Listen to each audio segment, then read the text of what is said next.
29 म्हणजे शुक्रवार शनिवार आणि रविवार पाऊस येणार आहे, म्हणून हा अंदाज लक्षात येतात. आणि तो पाऊस सांगायचा झाला तर तुम्ही बघू शकता, म्हणजे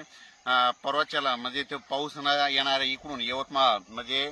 27 तारखेला म्हणजे 26 तारखेलाच मध्यरात्री, म्हणजे उद्या मध्यरात्री ते यवतमाळ नांदेड इकडे पाऊस सुरू झालेलीच आहे. आणि लगेच शुक्रवारच्या नंतर तो पाऊस तिथून पुढे इकडे नांदेड जिल्हा, परभणी जिल्हा, लातूर जिल्हा, हिंगोली जिल्हा,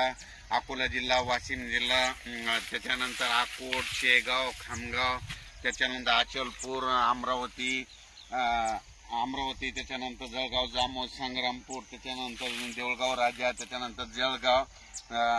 धुळे, नंदुरबार, त्याच्यानंतर निफाड, मालेगाव, नाशिक, चाळीसगाव, संभाजीनगर, कन्नड, भोकरदन, त्याच्यानंतर पैठण,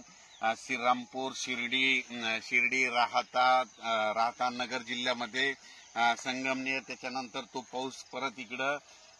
बीड जिल्हा, लातूर जिल्हा, धाराशिव जिल्हा, त्याच्यानंतर पंढरपूर, तुळजापूर, सोलापूर,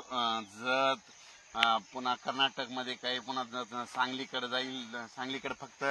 27 तारखेपर्यंतच राहणार सांगलीकडे मध्ये, हे अंदाज लक्षात येतं. तर